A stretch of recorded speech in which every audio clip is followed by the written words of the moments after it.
Welcome to Hello Port Hueneme. I'm your host Tom Dunn, and I'm with the mayor. Welcome, Mayor. Hi, Tom. We're going to do a city council review of the past two city council meetings.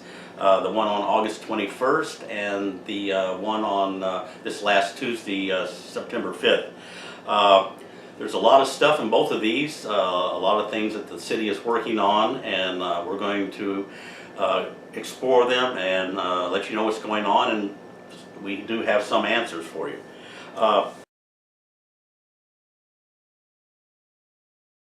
The first thing that came up on the agenda was the Ventura County Housing Trust. And Tom, can you explain to us briefly what that is and what they're asking Port Hueneme City Council to do? It's a nonprofit county-wide agency that collects money from various different sources, municipal government and private contributors, banks and the like, to capitalize a revolving fund to help the construction of affordable housing. Also rehab, but primarily construction. The Housing Trust Fund representatives asked the city for a contribution of about $50,000. And the way their program works in leveraging money with these other contributors, you can get 8-to-1 return on your investment. Except that the funds, there is no guarantee that there'll be a project that is made available to your particular jurisdiction. In other words, the contribution goes into a trust, and that money can be used throughout the county. And it's on a case-by-case, project-by-project basis. There's reason to believe that we'll ultimately have a project available to us, but there's no assurance of that. And that was part of the discussion well, this is a great program, we want to be a collaborator, but at the same time, our money is in short supply, and perhaps it's better that we hold that money for our own purposes, or wait until you have a project you can bring forward to the city council, and then we'll talk about making a contribution. So, I'd much rather steer these efforts in a way that really relates to our circumstance and does the best good for the community. Well, let us know if that happens, and I know you stressed that to the representative from the trust, and we'll see how that goes. Okay.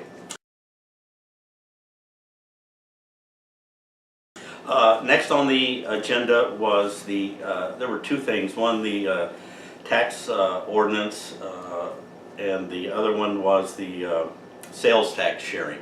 Can you update us on where we stand on those two issues?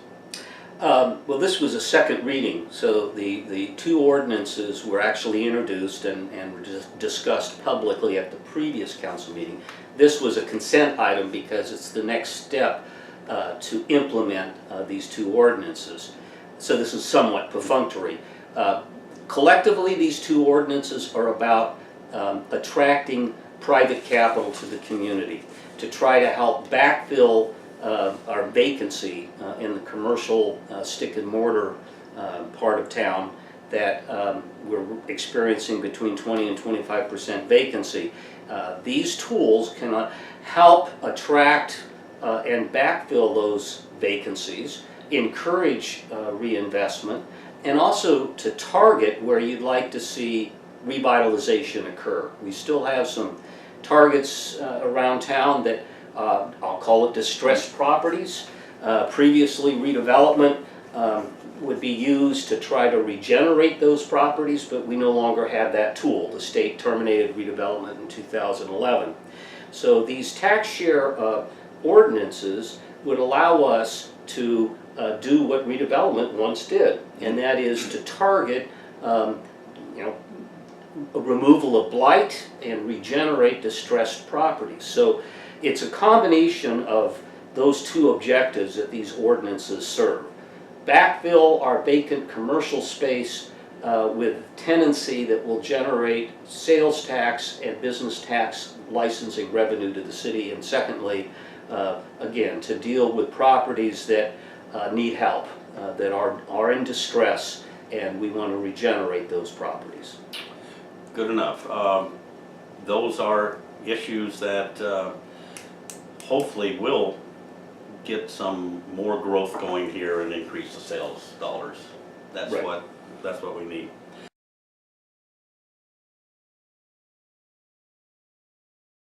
Issue was the city council plans to have a company come in and get a feel for what will work in the city as far as raising revenue, various means, and how the people feel about it and whatever. How is that going to work?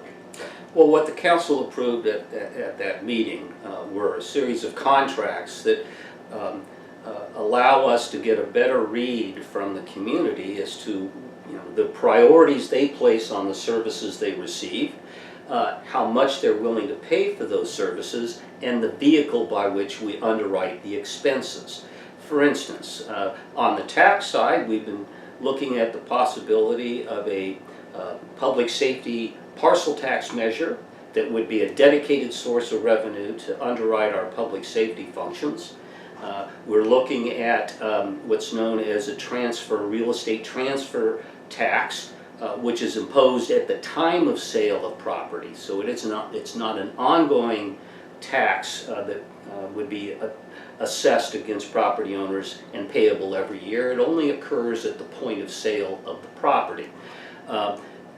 There's been discussion about some sort of adjustment in the city's business licensing ordinance, whether it's the categorizing of businesses or the rate structure itself. So in other words, there's a variety of different vehicles that are available to help underwrite the expense of services that has led us in part to a deficit circumstance, a structural deficit. So the purpose of these contracts is to go out and gauge the public's feelings about our circumstance, what they consider to be important, and what they're willing to pay for. Maybe they'll have an idea or two, and we, unfortunately, the city council has to look at every nook and cranny that is out Absolutely. there to bring in more revenue to keep the city, the friendly city by the sea. And the more help we have from the citizens, hopefully the better off it'll be. And you, as the city council, will know what direction to take.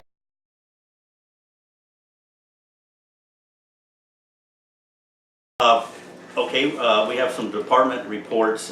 First of all, the police department report, and again, more good news from the chief. And how does the city council see what is going on in the police department and their relationship with the community? Oh, I think everybody's pleased with this transition with Andrew Salinas coming in as the chief.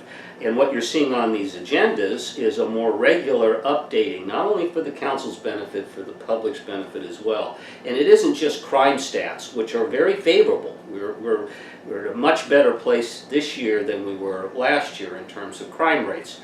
But there's also pointers that come out in these reports about one of the issues that seems to be kind of prevalent among these stats are car break-ins. And what they're finding is a lot of those break-ins aren't because of a forcible entry, but people have failed to lock their doors. And so in the course of making these stats available to the public and the council, concurrently there's an education piece here, tips on how you can protect yourself. So very thrilled that the chief has taken this initiative on, and he's regular in his updates to the council and the public. Yeah, the community, the visual aspect of the police out in the community is much greater than it was. I've had two run-ins with the police at our HOA on minor things that happened, and they were so gracious. And run-ins, did you have a problem with the law? No. Other people, but it was very, very minor. But they came out, and the police officer was asked me my name and gave me a great handshake and said, hey, anytime we need anything, give them a call. And so they're really working on that.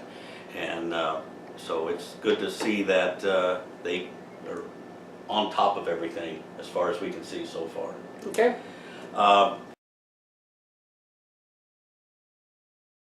Next was the city manager's report, and I think he turned this over to Steve Kenny, who is our economic advisor now. And what did Steve summarize in his report? Well, he's intimately involved in the disposition of some of the city's physical assets, both vacant land and improved buildings that are owned or controlled by the city. And he was updating us on the status of a number of those properties, and pretty favorable that we're getting some very positive responses from very credible developers on a number of these parcels. And we're not quite yet at a point of having a specific development proposal for those properties, nor have we got into negotiations for the purchase of those properties. But he gives us a periodic update as to the progress that he's making, and we're very encouraged by it, because that's all part of this whole revenue generation concept. Is that we would like to be able to generate as much revenue as possible, such as cannabis, medicinal cannabis, that would not entail having to ask the public to pay through additional taxes or assessments for maintenance of facilities in the city. We'd much rather we fully explore and vet these opportunities that wouldn't require taxation. So that's the side that Steve is working on, is that kind of developing these public-private partnerships and repositioning the city's assets to make the highest and best possible use. I think this is the biggest change that I've seen in a year and a half in how the city and the council is operating. They are exploring every avenue possible to make things better, to find more money, and to make life enjoyable. And so I want to congratulate them on that. And in connection with that, it's nothing really major, but the quick action on getting new flags up at the beach took 3 weeks, which was fabulous compared to 3 months a couple years ago, and a lot of bickering about should we even do it or not. And then next was the city has authorized the lifeguards to stay in their posts until the second week of October. Correct. With the weather being warmer and everything, we know there's going to be a lot of people out there, and we just have to keep an eye on the weather reports. We may have to go, longer than that, but keeping the beach safe and having the presence of the lifeguard when it's a real crowded beach is a real good move by the city. So happy to announce that.